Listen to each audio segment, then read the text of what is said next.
My name is Captain Sarah Chen. I'm 41 years old, and on September 14th, 2023, I died in the vacuum of space during what was supposed to be a routine maintenance mission on the International Space Station. I've been an astronaut with NASA for 8 years. I've completed 3 missions to the ISS, conducted dozens of spacewalks, and dedicated my entire adult life to exploring the cosmos. I have a husband back on Earth named David, and 2 teenage sons, Marcus and Jake, who think their mum has the coolest job in the universe. They used to brag to their friends that their mum lives among the stars.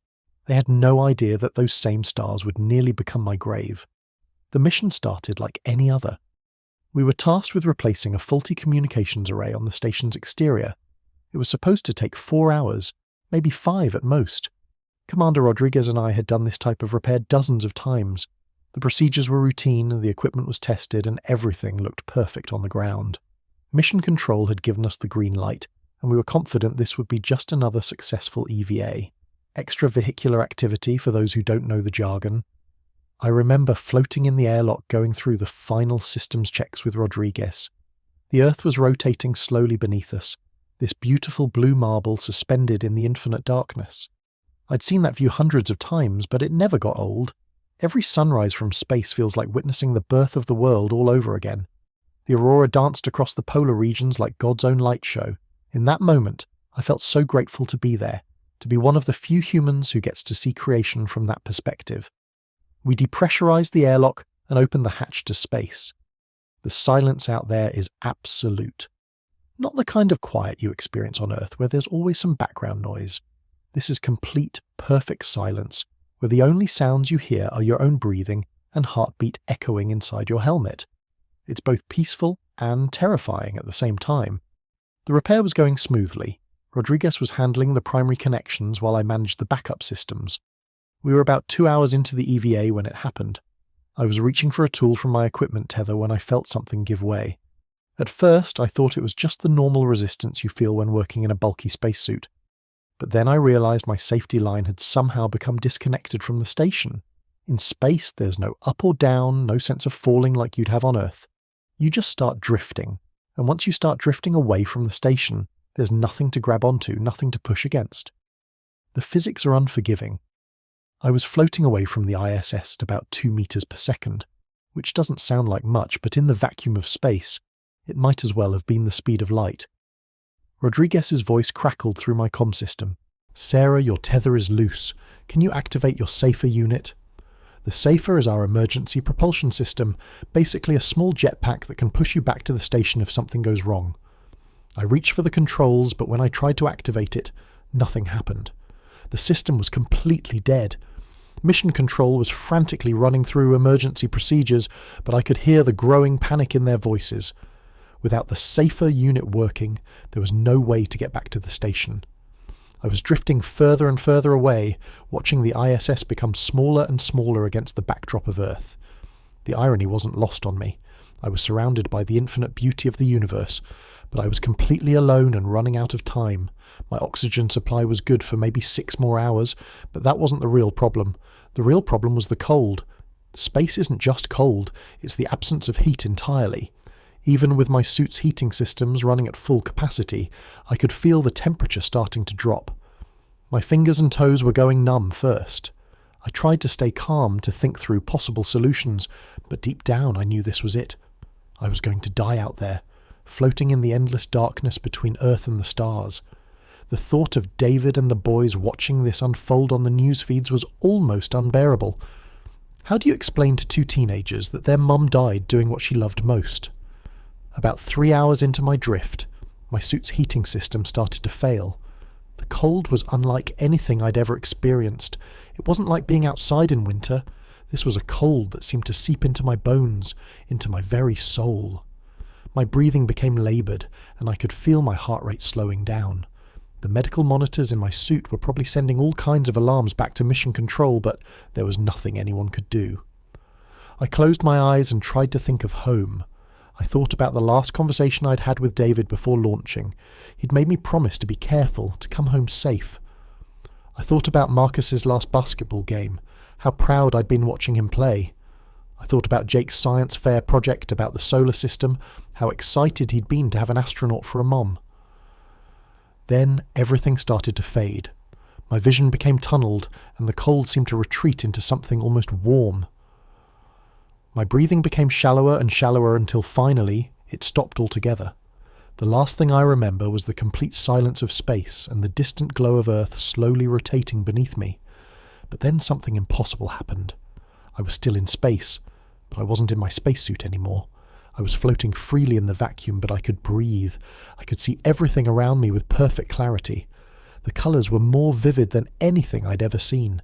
The stars weren't just points of light anymore. They were living, pulsing sources of energy that seemed to sing with their own frequency. I looked back and saw my body still trapped in the spacesuit, drifting lifeless through the void. It was the strangest thing, seeing myself from the outside like that. There was no fear, no panic, just a deep sense of peace and understanding. I knew I had died, but somehow I was more alive than I'd ever been. That's when I felt a presence beside me. I turned and saw a figure made of pure light standing in the vacuum of space, as naturally as if he were standing in a garden on Earth. I knew immediately who it was, even though he looked nothing like the paintings or movies. This was Jesus, and his presence filled the emptiness of space with warmth and love. His voice didn't come through sound waves because there's no air in space to carry sound. Instead, his words formed directly in my consciousness, clear and unmistakable. "Sarah," he said, and hearing my name spoken with such perfect love made me weep tears of joy that somehow existed even in the vacuum. "I have brought you here to see something that your world needs to know." The stars around us began to shift and change, and suddenly we weren't just space anymore, floating and empty. We were standing in what looked like a vast observatory, with windows that showed not just our solar system, but other star systems, other galaxies, other dimensions of reality that human science had never dreamed of. "What you're about to see," Jesus said, his eyes filled with both love and deep concern, "will challenge everything your people believe about space, about safety, and about what's coming to your world from the heavens above." He gestured toward the windows, and I could see something that made my spirit tremble with fear. There were objects moving through space, but they weren't natural celestial bodies. They looked like massive chunks of rock and ice, but there was something wrong about their trajectory. These weren't following normal orbital patterns. They were being guided, directed towards specific targets. "What am I looking at?" I whispered, though my voice seemed to carry perfectly in this strange place between dimensions. Jesus pointed to one particular object, larger than the others, tumbling end over end as it hurtled through the darkness. "This is what your scientists call asteroid 2029 Apophis. They believe it will pass safely by Earth in April of 2029. They are wrong." My heart sank as I watched the massive rock spinning through space. Even from this impossible vantage point, I could sense its enormous size and destructive potential. "It's going to hit us?" "Not naturally," Jesus replied, his voice heavy with sadness. "But the enemy has learned to manipulate the heavens themselves. What your people see as random space debris, as natural cosmic events, are becoming weapons in a spiritual war that most cannot perceive." He showed me something that defied everything I thought I knew about physics and astronomy. Around the asteroid, I could see dark, shadowy figures that seemed to exist partially in our dimension and partially somewhere else entirely. They were pushing, guiding, altering the asteroid's course with a precision that was both terrifying and impossible.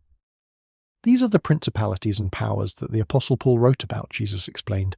"They have gained influence over the physical realm in ways that will shock your world. The governments of Earth have made agreements, treaties with forces they don't understand, and now those forces are using the cosmos itself as a battleground." I watched in horror as the dark entities continued their work, subtly adjusting the asteroid's path.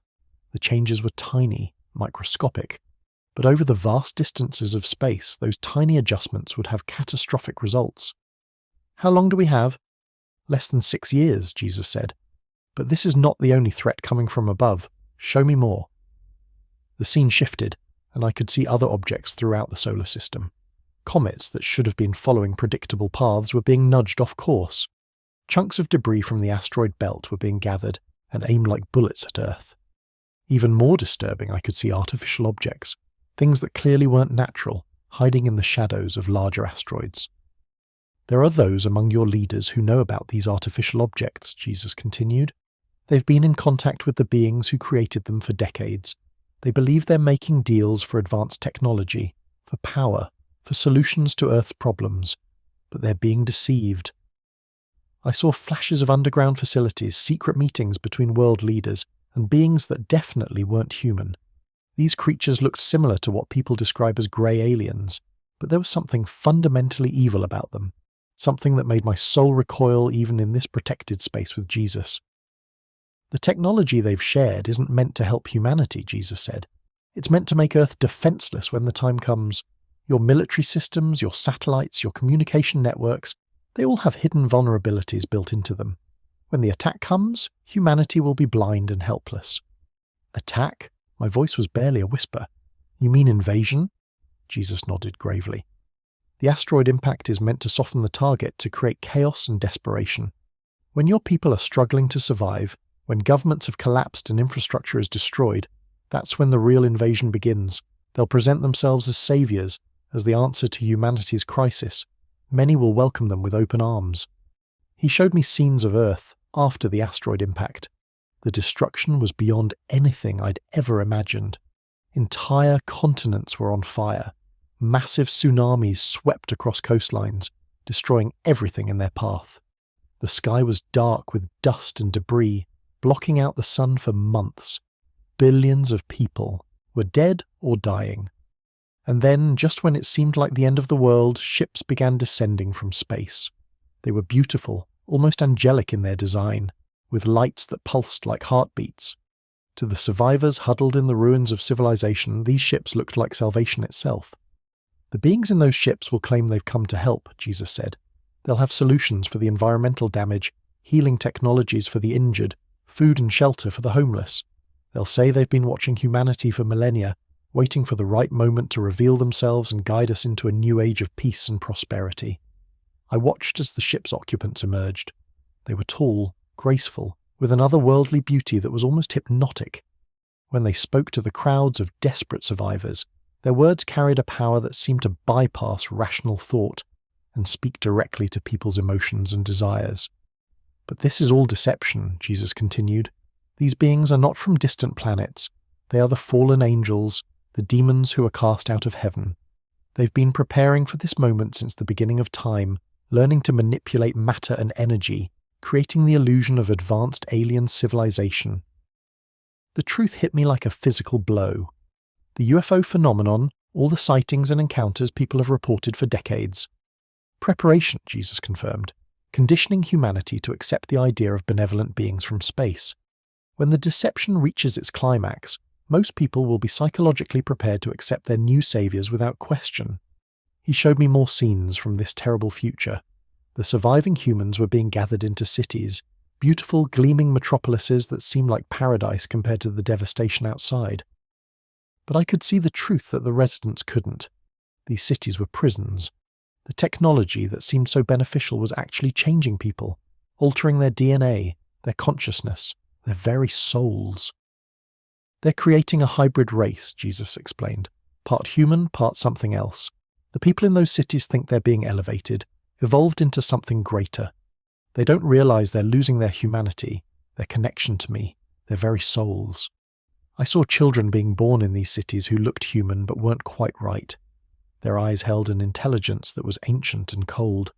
They could perform feats that seemed miraculous, but there was no warmth, no love, no genuine compassion in anything they did. This is the abomination of desolation, Jesus said. The final corruption of my creation. If this plan succeeds, true humanity will cease to exist. Every person on earth will either be dead or transformed into something that can no longer choose to love, to repent, to be saved.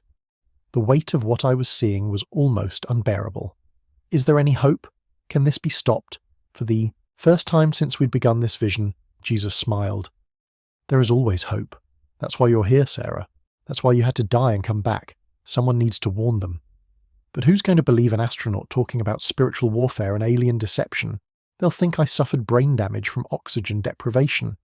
Some will believe, Jesus said with certainty, and those who believe will prepare. They'll pray, they'll fast, they'll seek my face like never before. The The power of prayer can alter the course of asteroids just as surely as it can heal the sick or raise the dead. He showed me something that filled me with hope despite everything I'd seen. There were people all over Earth who were already praying, already sensing that something terrible was coming. I could see their prayers rising like pillars of light, creating a network of spiritual protection around the planet. The enemy's plan depends on humanity being spiritually asleep, Jesus explained. But if enough people wake up, if enough people understand what they're really facing and cry out to me for protection, everything can change. I am still sovereign over the heavens and the earth. Nothing happens without my permission. He showed me scenes of what could happen if people truly understood the spiritual nature of this coming crisis. I saw churches that had been half empty, suddenly packed with people on their knees crying out for mercy and protection. I watched as entire communities came together to fast and pray, their combined faith creating barriers of light that the dark entities couldn't penetrate. The asteroid can be diverted, Jesus said, his voice filled with power and authority. The invasion can be prevented. But it requires my people to understand that this isn't a battle that can be won with rockets or nuclear weapons. This is spiritual warfare on a scale your world has never seen. I watched as groups of believers gathered in secret, sharing what they knew about the coming deception. They weren't waiting for their governments to save them or for scientists to find technological solutions. They were preparing their hearts, their minds, and their spirits for a battle that would determine the eternal fate of humanity. But there's something else you need to understand, Jesus continued, his expression becoming even more serious. The technology these beings have shared with your leaders isn't just in your military systems. It's in your phones, your computers, your entertainment systems. Every device connected to the internet has become a window through which they can influence human consciousness. He showed me the invisible networks of control that had been built around the planet. Every social media platform, every streaming service, every video game was subtly programming people to accept certain ideas, to reject others, to become more and more disconnected from their spiritual nature. They're not just preparing for a physical invasion, Jesus explained. They're preparing for a mental and spiritual takeover. By the time the ships arrive, most people will already be under their influence without even realizing it. I saw teenagers staring at their screens for hours, their minds being gradually rewired to accept concepts that would have horrified previous generations. I watched as adults became addicted to digital entertainment, losing the ability to think deeply or pray effectively. The constant noise and distraction was drowning out the still small voice that could warn them of the danger approaching. The most insidious part of their plan, Jesus said, is how they've convinced people that spiritual things aren't real. They've made science and faith seem like enemies instead of different ways of understanding my creation. When the deception reaches its peak, those who might have turned to prayer will instead turn to technology for salvation. I thought about my own life, how much time I'd spent focused on the technical aspects of space exploration, while rarely considering the spiritual implications of what we were discovering. Even as an astronaut, someone who had seen the majesty of creation from space, I'd been guilty of treating the universe as purely mechanical, purely physical. That's changing now, Jesus said, reading my thoughts. Your experience, your testimony, will help people understand that the physical and spiritual realms are inseparably connected. What happens in one affects the other. He showed me more of the hybrid children being born in the gleaming cities after the invasion. These beings could manipulate matter with their thoughts, could heal diseases, could even seem to raise the dead. But everything they did was hollow, empty of genuine love or compassion. They will perform great signs and wonders, Jesus warned, so great that if it were possible they would deceive even the elect. These miracles will convince many people that their new leaders are divine, that they represent the next step in human evolution. I watched as these hybrid beings took positions of authority in the post-invasion world. They became teachers, healers, spiritual guides. Their abilities were so impressive that people began to worship them, to see them as gods walking among mortals. Religious leaders who should have known better were declaring this the dawn of a new age of enlightenment. But the most tragic part, Jesus continued, is what happens to the children, the true human children who survived the initial catastrophe. He showed me scenes that broke my heart.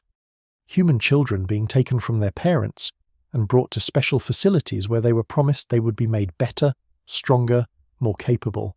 The parents, desperate and grateful for any help in the harsh post-disaster world, willingly gave up their children.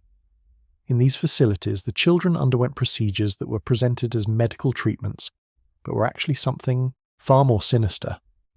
I watched as their DNA was altered, their brains modified, their souls gradually disconnected from their divine source.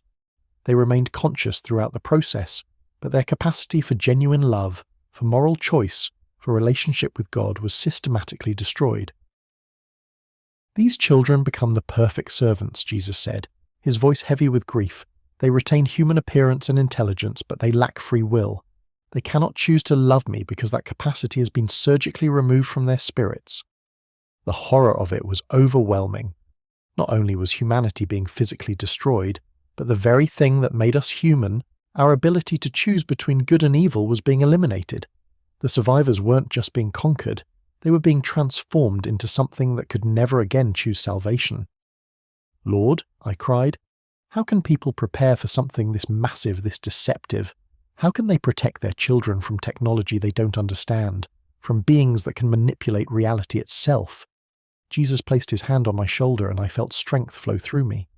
The same way Daniel survived the lion's den, the same way Shadrach, Meshach, and Abednego survived the fiery furnace. Through faith, through prayer, through complete trust in my power to protect those who belong to me. He showed me families who had recognized the signs early and had made radical changes to their lives. They'd moved away from major cities, learned to live simply, disconnected from the digital networks that were being used to control minds. But most importantly, they devoted themselves to prayer and studying my word like never before. Physical preparation is wise, Jesus said, but spiritual preparation is essential. The families that survive the coming deception won't be those with the most supplies or the best hiding places. They'll be those whose hearts are so connected to mine that they can hear my voice above all the noise and confusion. I watched as these prepared families faced the asteroid impact and its aftermath. While others panicked and despaired, they remained calm, knowing that their God was still in control. When the beautiful ships descended from the sky, they weren't fooled by the deception because they could perceive the spiritual darkness behind the impressive display. The key, Jesus explained, is discernment, the ability to see beyond appearances to spiritual reality. This gift comes only through intimate relationship with me, through spending time in my presence, through learning to recognize my voice. He showed me children from these prepared families who could see things that adults couldn't. They could perceive the true nature of the hybrid beings, could sense the evil intentions behind the miraculous healings and technological marvels. Their innocent faith gave them a clarity that sophisticated adults had lost. "Suffer the little children to come unto me," Jesus quoted, "for of such is the kingdom of heaven. The pure in heart shall see God. In the days ahead, childlike faith will be more valuable than scientific knowledge." I saw some of these families being led to places of refuge, hidden locations where they could wait out the worst of the deception. But others were called to remain in the chaos, to be lights in the darkness, to help others recognize the truth about what was happening. Not everyone who hears your warning will be called to the same response, Jesus said. Some will be led to prepare physically, others to prepare spiritually. Some will be called to warn others, some to intercede in prayer. But all who truly hear will be changed. The vision began to shift again, and I could see myself back in my dying body, floating in the cold vacuum of space. But now I understood that my death wasn't an accident or a failure of equipment. It had been orchestrated by God himself to bring me to this place, to show me these truths that the world desperately needed to hear. "Your mission isn't over, Sarah," Jesus said as the cosmic observatory began to fade around us. "Your real mission is just beginning. You must go back and tell them what you've seen. Some will mock you, some will ignore you, but others will recognize the truth and begin to prepare." I felt myself being drawn back toward my body, back toward the suffocating cold of space. But I wasn't afraid anymore. I understood now that my death and resurrection would serve a purpose far greater than any scientific mission I'd ever undertaken. "Remember," Jesus called after me as I felt myself falling back into physical reality, "the battle is already won. The enemy's plan will ultimately fail, but many souls hang in the balance. Tell them that I am coming soon, and that those who call upon my name will be saved." The last thing I saw before returning to my body was his face, filled with such love and confidence that I knew, despite everything I'd witnessed, the story would end in victory for those who remained faithful. The next thing I knew, I was gasping for air inside my helmet. The cold hit me like a sledgehammer, but I was breathing. Somehow, impossibly, I was alive. My suit systems were flickering back online, and I could hear Mission Control's frantic voices crackling through my comm system. Sarah, do you copy? We're showing life support restoration. What's your status? I tried to speak, but my voice came out as barely a whisper. I'm here. I'm alive. The words felt strange coming out of my mouth. How could I explain what had just happened? How could I tell them that I'd been dead, that I'd seen the future of humanity, that I'd stood in the presence of Jesus Christ himself in the vacuum of space? Sarah, we've got a rescue vehicle en route to your position. Hold tight. You've been drifting for 47 minutes. Your life support should have failed 20 minutes ago. 47 minutes. I had been clinically dead for nearly an hour, yet here I was, breathing normally, thinking clearly. The medical impossibility of it wasn't lost on me. But more than that, I could still feel the weight of what Jesus had shown me. The images of the asteroid, the deception, the invasion, all of it burned into my consciousness with perfect clarity. The rescue took another 2 hours. When they finally got me back to the station, the medical team was baffled. My vital signs were completely normal. No signs of hypothermia, no brain damage from oxygen deprivation, no psychological trauma from the near-death experience. If anything, I seemed more alert, more focused than I'd been before the accident. It's impossible, Dr. Martinez kept saying as he ran test after test. The telemetry shows your suit's life support completely failed. Your heart rate flatlined for over 30 minutes. You should be dead, Sarah. You should definitely be dead. But I wasn't dead. I was more alive than I'd ever been, and I knew exactly why I'd been brought back. The vision Jesus had shown me played over and over in my mind. The asteroid Apophis, the dark entities guiding it toward Earth, the invasion that would follow, the deception that would fool billions of people. I had to find a way to warn them. I died in the vacuum of space for 47 minutes and came back with a message from Jesus Christ himself. Some of you listening will think I suffered hallucinations from oxygen deprivation. Others will recognize the truth in what I've shared. The choice is yours, but time is running short. We have less than 6 years before Apophis arrives, and the spiritual battle for humanity's soul has already begun. Start praying like your life depends on it, because it does.